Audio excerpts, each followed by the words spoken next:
We're with Lyn Clark, a defensive end for the Demon football team, who gets off a game at Louisiana Lafayette, a bowl team, and goes to play another bowl team, a very good Mississippi State team.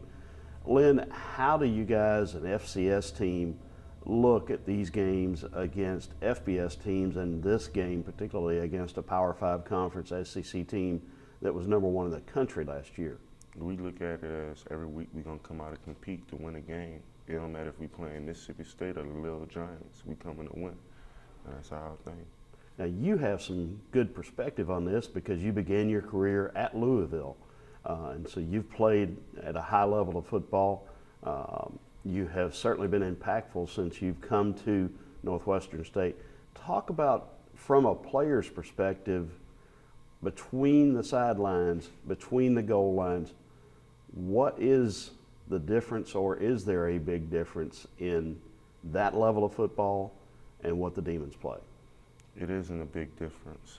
You know, we carry the same weight as the big school players. You know, we bleed just like they bleed, so it's no different. You know. As you guys look to this game, you can look back to last year's win over a bowl-bound, bowl champion Louisiana Tech team, and you can look to just last weekend and the Jacksonville State near miss against Auburn, I guess, for a little inspiration and confidence, if nothing else, that you guys can go out there and have an opportunity if everything goes well. Yeah, you know, we just gonna go out there and do what Coach say, execute, and just fight. We going up in there for a fight, and we ain't coming soft. We coming for a fight. We trying to win the game also.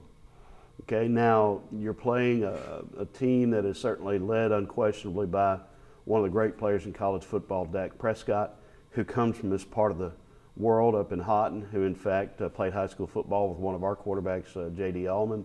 Mm-hmm. Let's talk about the football challenge of playing Dak Prescott. I know you haven't looked at tape, but obviously you're a smart young man. You're familiar with who he is and what he does. Talk about trying to defend a quarterback who is a multiple threat guy like Dak is. You know, I've been watching film on him since they announced the schedule. You know, been watching like the games against Alabama and LSU. He's a great player. His feet get it done for him. His arm, when everything fails, he can go to the feet, and if the feet fail, he can go to the arm. You know, so any quarterback that's a dual threat is hard to defend. You know, but we're gonna go out there and execute. Okay, and execution. The defense has certainly not been good against the run so far. Got better in the second half Saturday night.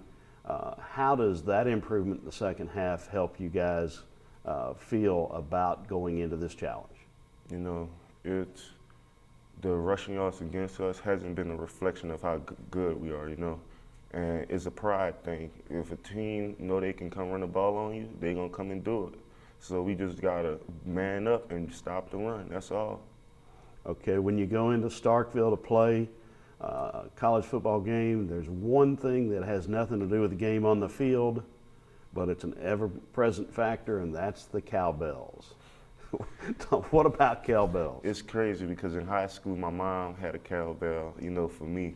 So I'm used to hearing that sound. That's her favorite thing to use. But all them people with them cowbells, man, it can run you crazy, but you just got to stay focused, you know. If your mom is there and ringing a cowbell, will you be able to tell it's her cowbell? Yeah, because I think it's kind of a small one, but it's very loud and impactful. I know it's her, because she'll be screaming with it. Sounds like a deal to me. Yeah. Thanks, Lyn. You're welcome. Very good, sir.